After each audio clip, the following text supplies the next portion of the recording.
हर हर Mahadev. 13 April 2026 सोमवार, बैशाख मास कृष्ण पक्ष एकादशी रात्रि 1 घंटा 20 मिनिट समय पर्यंत रहिब। नक्षत्र धनिष्ठा दिन 4 घंटा 50 मिनिट समय पर्यंत रहिब। सूर्योदय 5 घंटा 39 मिनिट, सूर्यास्त 5 घंटा 59 मिनिट, चंद्रोदय 3 घंटा 15 मिनिट, चंद्रास्त 2 घंटा 49 मिनिट। जमगंड 10 घंटा 53 मिनिट रु 12 घंटा 27 मिनिट, कुलिका काल 2 घंटा 1 मिनिट रु 3 घंटा 35 मिनिट, दुर्मुहूर्त 12 घंटा 52 मिनिट रु 1 घंटा 42 मिनिट एवं 3 घंटा 22 मिनिट रु 4 घंटा 12 मिनिट। शुभ मुहूर्त अभिजित मुहूर्त 12 घंटा 2 मिनिट रु 12 घंटा 52 मिनिट, अमृत काल 5 घंटा 17 मिनिट रु 6 घंटा 56 मिनिट, ब्रह्म मुहूर्त 4 घंटा 35 मिनिट रु 5 घंटा 23 मिनिट। 13 एप्रिल 2026 सोमवार, राहु सकाल 7 घंटा 45 मिनिट रु 9 घंटा 19 मिनिट समय पर्यंत रहिब। चंद्रमा कुंभ राशि रे संचार करुछंती। मेष राशि 13 एप्रिल दिने चंद्रदेव आपणक मेष राशि रे गोचर करुछंती। ଏହା ଆପଣଙ୍କ ମନୋଭାବ, ଭାବନା ଏବଂ ଦୈନିକ କାମକୁ ବେଶୀ ପ୍ରଭାବିତ କରିବ। ଏହି ଦିନେ ଆପଣ ଅଧିକ ସକ୍ରିୟ ଓ ଉତ୍ସାହିତ ରହିବେ, କିନ୍ତୁ କେବେ କେବେ ଆତ୍ମୀୟତା ବୃଦ୍ଧି ପାଇପାରେ। ଧନ ଆର୍ଥିକ ଦିଗରୁ ଦିନଟି ମଧ୍ୟମ ରହିବ। ଅପେକ୍ଷିତ ଖର୍ଚ୍ଚ ବଢ଼ିବ, ତେଣୁ ବ୍ୟୟରେ ସାବଧାନ ରୁହନ୍ତୁ। ନୂତନ ନିବେଶ କରିବା ପୂର୍ବରୁ ଭଲ ଭାବେ ଭାବନ୍ତୁ। ପ୍ରେମ ଜୀବନରେ ଭାବନା ଅଧିକ ରହିବ। ସଙ୍ଗୀ ସହିତ କଥାବାର୍ତ୍ତା ସାବଧାନ ରୁହନ୍ତୁ। ଛୋଟ କଥାରୁ ବିବାଦ ହେବ। ଶାନ୍ତ ମନେ ଆଲୋଚନା କରିଲେ ସମ୍ପର୍କ ମଜବୁତ ହେବ। କ୍ୟାରିୟର କାମ କ୍ଷେତ୍ରରେ ଆପଣ ଆତ୍ମବିଶ୍ୱାସ ରହିବେ। ନୂତନ ଦାୟିତ୍ୱ ମିଳିବ। ଉତ୍ସାହରେ କାମ କରିବେ, କିନ୍ତୁ ତଡ଼ଫଡ଼ି କାରଣରେ ଭୁଲ କରିବାର ସମ୍ଭାବନା ଅଛି। ସ୍ୱାସ୍ଥ୍ୟ ମାନସିକ ଚାପ କିଛି ବଢ଼ିବ। ମୁଣ୍ଡ ବ୍ୟଥା ବା ରକ୍ତଚାପ ସମସ୍ୟା ହୋଇପାରେ। ଶାନ୍ତ ରହିବା ଓ ବିଶ୍ରାମ ନିଅନ୍ତୁ।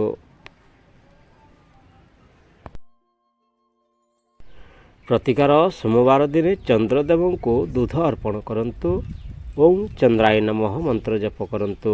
ଧଳା ବସ୍ତ୍ର ପରିଧାନ କରିବା ଶୁଭ ହେବ। ସତର୍କ ଆତୁରତାରେ କୌଣସି ବଡ଼ ସିଦ୍ଧାନ୍ତ ନେବେ ନାହିଁ। ଭାବନାରେ ଭାସି ଯିବାରୁ ରକ୍ଷା ପାଇ ଧୈର୍ଯ୍ୟ ଧରନ୍ତୁ। ବୃଷଭ ରାଶି ଏହି ଦିନ ଚନ୍ଦ୍ରଦେବ ମେଷରୁ ବୃଷ ରାଶିକୁ ଗୋଚର କରି ଆପଣଙ୍କୁ ଶାନ୍ତି, ସ୍ଥିରତା ଏବଂ ଭାବନାତ୍ମକ ସମତୋଲନ ଦେବେ। ମନରେ ସୁଖ ଏବଂ ଆରାମ ଅନୁଭବ ହେବ, କିନ୍ତୁ ଆଲସ୍ୟ କିଛି ବଢ଼ିବ। ଧନ ଆର୍ଥିକ ଦିଗରେ ଦିନଟି ଭଲ ରହିବ। ଅପେକ୍ଷିତ ଧନ ଲାଭ ହୋଇପାରେ। ପୁରୁଣା ରଖିଥିବା ଟଙ୍କା ଫେରସ୍ତ ମିଳିବା ସମ୍ଭାବନା ରହିଛି। ନିବେଶ ପାଇଁ ସମୟ ମଧ୍ୟ ଭଲ ଅଛି। ପ୍ରେମ ଜୀବନରେ ମିଠାସ ରହିବ। ସଙ୍ଗୀ ସହିତ ସମ୍ପର୍କ ଆଉ ମଜବୁତ ହେବ। ଏକାଠି ସମୟ କାଟିବାର ଅବସର ମିଳିବ।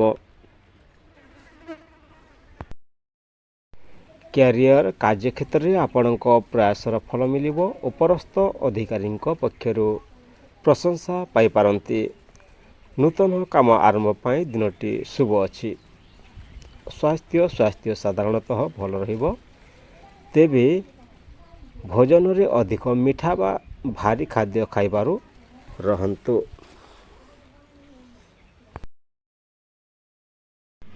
ପ୍ରତିକାର ଶୁକ୍ରବାର ଦିନେ ଲକ୍ଷ୍ମୀ ମାଙ୍କୁ ପୂଜା କରନ୍ତୁ। ଗାଈକୁ ହରିତ ଘାସ ଖୁଆନ୍ତୁ। ଓಂ ଶ୍ରୀ ମହାଲକ୍ଷ୍ମୀ ନମଃ ମନ୍ତ୍ର ଜପ କରନ୍ତୁ। ସତର୍କତା ଆଲସ୍ୟ ଓ ଅଧିକ ଆରାମ ପ୍ରବୃତ୍ତିକୁ ଏଡ଼ାନ୍ତୁ। କାମକୁ ପଛକୁ ଟାଣିବେ ନାହିଁ। ମିଥୁନ ରାଶି ଏହି ଦିନ ଚନ୍ଦ୍ରଦେବ ଆପଣଙ୍କ ମିଥୁନ ରାଶିରେ ଦ୍ୱିତୀୟ ଭାବକୁ ପ୍ରଭାବିତ କରିବେ। ଏହା ଆପଣଙ୍କ କଥାବାର୍ତ୍ତା, ଧନ ଏବଂ ପାରିବାରିକ ଜୀବନକୁ ଆଗକୁ ଆଣିବ। ଆପଣ ଏହି ଦିନେ ଅଧିକ କଥା କହିବାକୁ ଇଚ୍ଛା କରିବେ ଏବଂ ସମ୍ପର୍କ ମଜବୁତ କରିବାରେ ରୁଚି ଦେଖାଇବେ। ଧନ ଆର୍ଥିକ ଦିଗରେ ଦିନଟି ଭଲ ରହିବ। ନୂତନ ଆୟ ସୂତ୍ର ଖୋଲିବ। ବ୍ୟବସାୟୀମାନେ ଲାଭ ପାଇପାରନ୍ତି, ତଥାପି ଅପରିହାର୍ଯ୍ୟ ଖର୍ଚ୍ଚରେ ସାବଧାନ ରୁହନ୍ତୁ। ପ୍ରେମ ଜୀବନରେ ଆପଣଙ୍କ କଥା ଓ ଆଚରଣ ପ୍ରଭାବ ବଢ଼ିବ। ମିଠା କଥା ଦ୍ୱାରା ସଙ୍ଗୀଙ୍କ ମନ ଜିତିପାରିବେ। ନୂତନ ପ୍ରେମ ସମ୍ପର୍କ ଆରମ୍ଭ ହେବାର ସମ୍ଭାବନା ଅଛି। କ୍ୟାରିୟର କାର୍ଯ୍ୟକ୍ଷେତ୍ରରେ କମ୍ୟୁନିକେସନ୍ ସ୍କିଲ୍ ଆପଣଙ୍କୁ ସଫଳ କରିବ। ମିଟିଂ, ଆଲୋଚନା ଓ ଡିଲ୍ ଫାଇନାଲ କରିବା ପାଇଁ ଦିନଟି ଶୁଭ ଅଛି। ସହକର୍ମୀଙ୍କ ସହଯୋଗ ମିଳିବ। ସ୍ୱାସ୍ଥ୍ୟ ଭଲ ରହିବ, କିନ୍ତୁ ଅଧିକ ଚିନ୍ତା କରିବାରୁ ମାନସିକ ଚାପ ଆସିବ। ଧ୍ୟାନ ବିଶ୍ରାମ ନିଅନ୍ତୁ।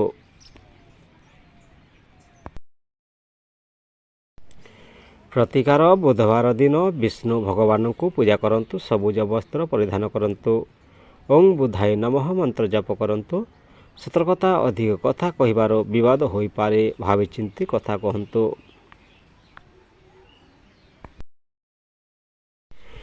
କର୍କଟ ରାଶି, ଏହି ଦିନ ଚନ୍ଦ୍ରଦେବ ଆପଣଙ୍କ ରାଶିପତି ଥିବାରୁ କର୍କଟ ରାଶି ପାଇଁ ବିଶେଷ ପ୍ରଭାବ ରହିଛି। ମନୋଭାବ, ଭାବନା ଏବଂ ପାରିବାରିକ ଜୀବନ ଏହି ଦିନ ଅଧିକ ଗୁରୁତ୍ୱ ପାଇବ। ଆପଣ ଅଧିକ ସେନ୍ସିଟିଭ୍ ଏବଂ ଭାବପ୍ରବଶ ହୋଇପାରନ୍ତି।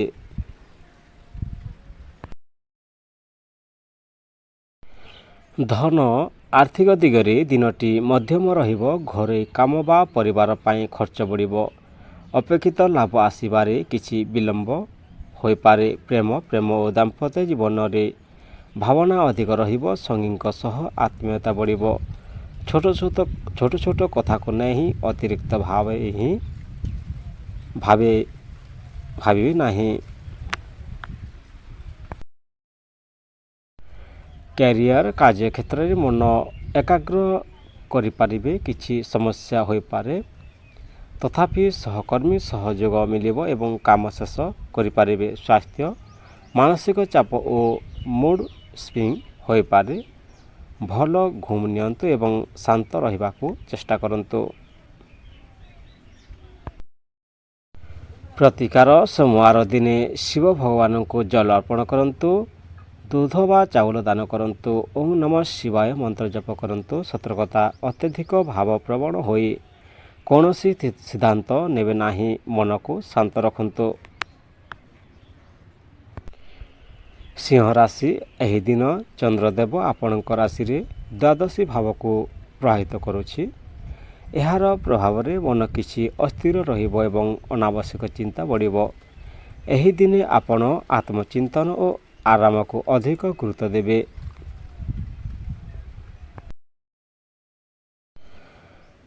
ଧନ ଅନାପେକ୍ଷିତ ଖର୍ଚ୍ଚ ବଢ଼ିବ। ବୈଦେଶିକ କାମ ବା ଯାତ୍ରା ସମ୍ବନ୍ଧୀୟ ଖର୍ଚ୍ଚ ହେବ। ଧନ ବ୍ୟବସ୍ଥାପନାରେ ସତର୍କ ରୁହନ୍ତୁ। ପ୍ରେମ ଜୀବନରେ କିଛି ଦୂରତ୍ୱ ବା ଭୁଲ ବୁଝାମଣା ହୋଇପାରେ। ସଙ୍ଗୀଙ୍କ ସହ ଖୋଲା ମନରେ କଥାବାର୍ତ୍ତା କରନ୍ତୁ, ନହେଲେ ଅସନ୍ତୋଷ ବଢ଼ିବ। କ୍ୟାରିୟର କାର୍ଯ୍ୟକ୍ଷେତ୍ରରେ ଅଧିକ ପରିଶ୍ରମ କରିବାକୁ ପଡ଼ିବ, କିନ୍ତୁ ତୁରନ୍ତ ଫଳ ମିଳିବ ନାହିଁ। ପଛରେ ହୋଇଥିବା କାମ ସମ୍ପୂର୍ଣ୍ଣ କରିବାକୁ ଏହି ସମୟ ଭଲ ଅଛି। ସ୍ୱାସ୍ଥ୍ୟ, ନିଦ୍ରା ଭଙ୍ଗ ଓ ମାନସିକ ଚାପ ହୋଇପାରେ। ଧ୍ୟାନ, ଯୋଗ ଓ ବିଶ୍ରାମ ଆବଶ୍ୟକ ପଡ଼ିବ।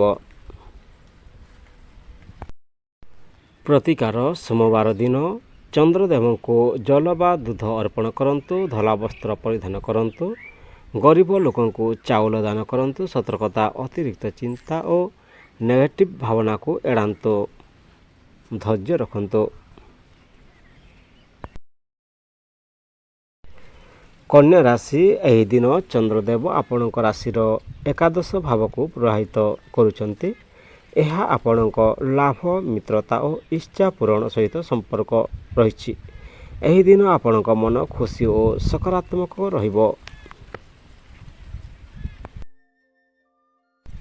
ଧନ ଆର୍ଥିକ ଦିଗରେ ଦିନଟି ଖୁବ୍ ଭଲ ରହିବ। ଅପେକ୍ଷିତ ଧନ ଲାଭ ହୋଇପାରେ। ବ୍ୟବସାୟରେ ଲାଭ ବଢ଼ିବ ଏବଂ ନୂତନ ଆୟ ଉତ୍ସ ଖୋଲିବ। ପ୍ରେମ ଜୀବନରେ ଖୁସି ଓ ମିଠାସ ରହିବ। ସଙ୍ଗୀଙ୍କ ସହିତ ସମ୍ପର୍କ ଆଉ ମଜବୁତ ହେବ। ନୂତନ ମିତ୍ରତା ବା ପ୍ରେମ ଆରମ୍ଭ ହେବାର ସମ୍ଭାବନା ଅଛି। କ୍ୟାରିୟର କାର୍ଯ୍ୟକ୍ଷେତ୍ରରେ ଆପଣଙ୍କ ମେହନତର ଫଳ ମିଳିବ। ଉପରସ୍ଥ ଅଧିକାରୀଙ୍କ ପକ୍ଷରୁ ସମର୍ଥନ ପ୍ରଶଂସା ମିଳିବ। ନୂତନ ପ୍ରୋଜେକ୍ଟ ଆରମ୍ଭ ପାଇଁ ଶୁଭ ସମୟ ରହିଛି। ସ୍ୱାସ୍ଥ୍ୟ ଭଲ ରହିବ। ଆପଣ ଶାରୀରିକ ଓ ମାନସିକ ଭାବେ ସକ୍ରିୟ ରହିବେ। ପ୍ରତିକାର ବୁଧବାର ଦିନ ବିଷ୍ଣୁ ଭଗବାନଙ୍କୁ ପୂଜା କରନ୍ତୁ। ଗରିବ ଛାତ୍ରଛାତ୍ରୀଙ୍କୁ ପୁସ୍ତକ ଦାନ କରନ୍ତୁ। ଓಂ ବୁଧାୟ ନମଃ ମନ୍ତ୍ର ଜପ କରନ୍ତୁ। ସତର୍କତା ଅତ୍ୟଧିକ ଆତ୍ମବିଶ୍ୱାସ ରଖି କୌଣସି ଜୁଆ ଖେଳ ବା ବିପଦଜନକ ନିବେଶ କରନ୍ତୁ ନାହିଁ। ତୁଲା ରାଶି ଏହି ଦିନ ଚନ୍ଦ୍ରଦେବ ଆପଣଙ୍କ ରାଶିରେ ଦଶମ ଭାବକୁ ପ୍ରଭାବିତ କରୁଛନ୍ତି। ଏହା କ୍ୟାରିୟର ସମ୍ମାନ ଓ ସାମାଜିକ ପ୍ରତିଷ୍ଠା ସହିତ ଜଡ଼ିତ ରହିଛି।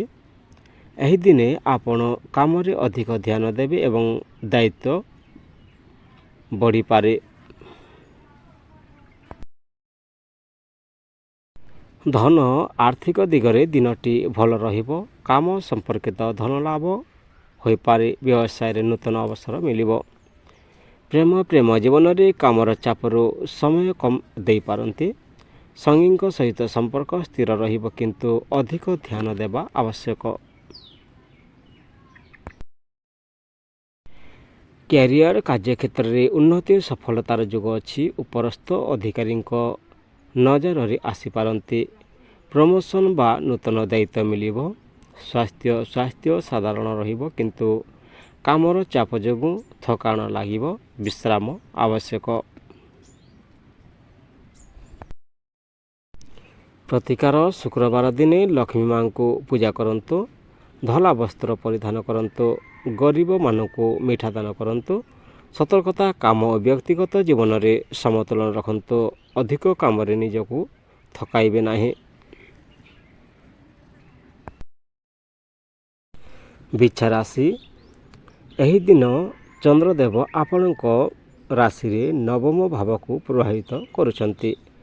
ଏହା ଭାଗ୍ୟ, ଧର୍ମ, ଯାତ୍ରା ଓ ଉଚ୍ଚ ଚିନ୍ତାଧାରା ସହିତ ଜଡ଼ିତ ରହିଛି।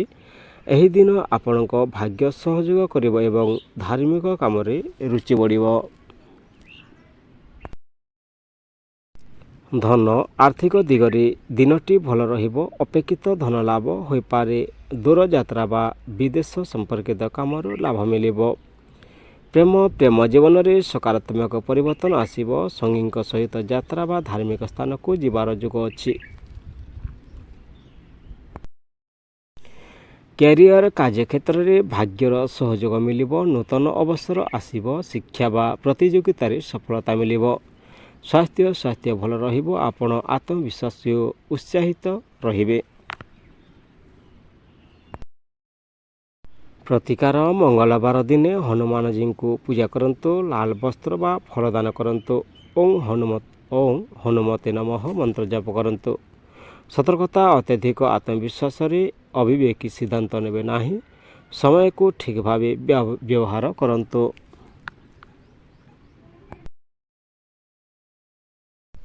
ଧନୁରାଶି ଏହି ଦିନ ଚନ୍ଦ୍ରଦେବ ଆପଣଙ୍କ ରାଶିରେ ଅଷ୍ଟମ ଭାବକୁ ପ୍ରଭାବିତ କରୁଛନ୍ତି।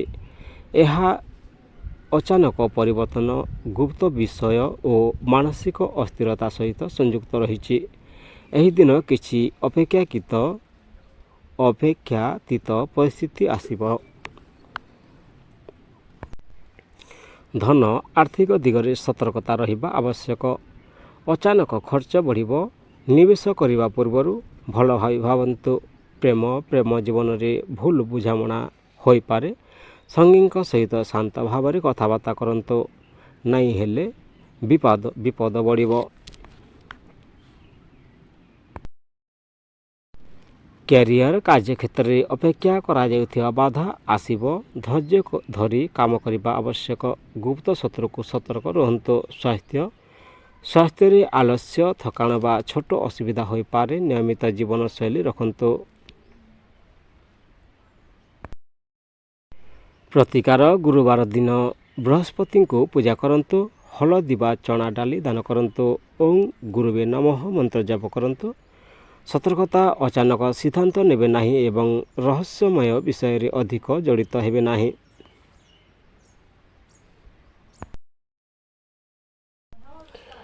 ମକର ରାଶି। ଏହି ଦିନ ଚନ୍ଦ୍ରଦେବ ଆପଣଙ୍କ ରାଶିର ସପ୍ତମ ଭାବକୁ ପ୍ରଭାବିତ କରୁଛନ୍ତି। ଏହା ସମ୍ପର୍କ, ବ୍ୟବସାୟ ଏବଂ ସହଯୋଗ ସହିତ ଜଡ଼ିତ ରହିଛି। ଏହି ଦିନ ଆପଣଙ୍କ ଅନ୍ୟମାନଙ୍କ ସହିତ ମିଳନ ଭାବେ କାମ କରିବାକୁ ପଡ଼ିବ।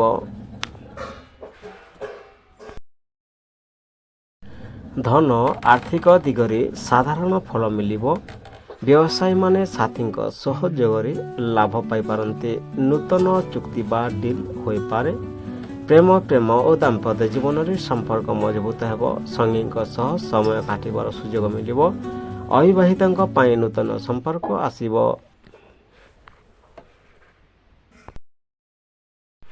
କ୍ୟାରିୟର, କାର୍ଯ୍ୟକ୍ଷେତ୍ରରେ ଟିମ୍ ୱାର୍କ ଦ୍ୱାରା ସଫଳତା ମିଳିବ। ନୂତନ ପାର୍ଟନରସିପ୍ ବା ଯୋଗାଯୋଗ ଆପଣଙ୍କ ପାଇଁ ଲାଭଦାୟକ ହେବ। ସ୍ୱାସ୍ଥ୍ୟ ସାଧାରଣ ଭଲ ରହିବ। ତଥାପି ମାନସିକ ଚାପ କମ୍ ରଖିବାକୁ ଚେଷ୍ଟା କରନ୍ତୁ। କ୍ୟାରିୟର, କାର୍ଯ୍ୟକ୍ଷେତ୍ରରେ ଟିମ୍ ୱାର୍କ ଦ୍ୱାରା ସଫଳତା ମିଳିବ। ନୂତନ ପାର୍ଟନରସିପ୍ ବା ଯୋଗାଯୋଗ ଆପଣଙ୍କ ପାଇଁ ଲାଭଦାୟକ ହେବ। ସ୍ୱାସ୍ଥ୍ୟ ସାଧାରଣ ରହିବ। ତଥାପି ମାନସିକ ଚାପ କମ୍ ରଖିବାକୁ ଚେଷ୍ଟା କରନ୍ତୁ।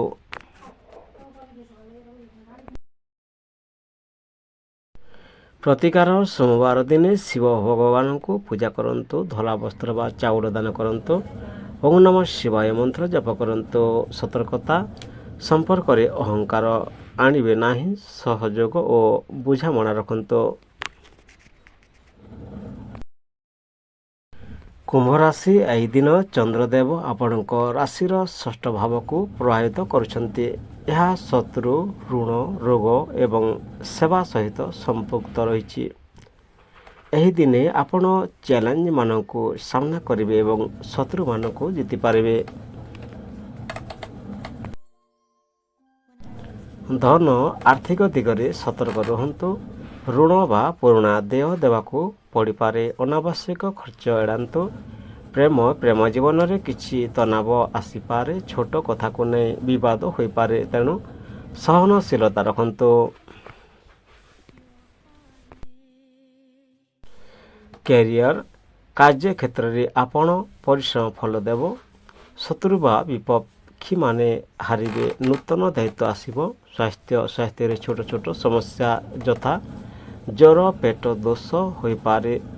ସ୍ୱଚ୍ଛତା ଓ ଖାଦ୍ୟରେ ଧ୍ୟାନ ଦିଅନ୍ତୁ।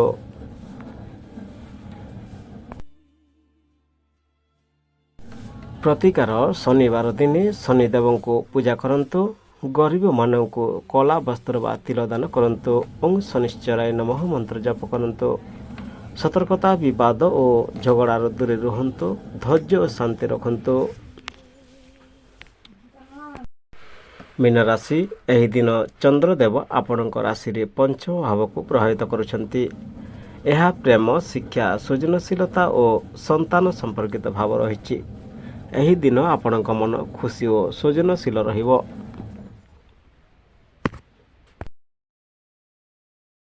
ଧନ, ଆର୍ଥିକ ଦିଗରେ ଦିନଟି ଭଲ ରହିବ। ନୂତନ ଆୟ ସୂତ୍ର ଖୋଲିବ। ନିବେଶ ପାଇଁ ସମୟ ଶୁଭ, କିନ୍ତୁ ଭାବିଚିନ୍ତି କରନ୍ତୁ। ପ୍ରେମ ଜୀବନରେ ଖୁସି ଓ ରୋମାନ୍ସ ବଢ଼ିବ। ସଙ୍ଗୀଙ୍କ ସହିତ ଭଲ ସମୟ କାଟିବେ। ଅବିବାହିତଙ୍କ ପାଇଁ ନୂତନ ପ୍ରେମ ଆରମ୍ଭ ହୋଇପାରେ।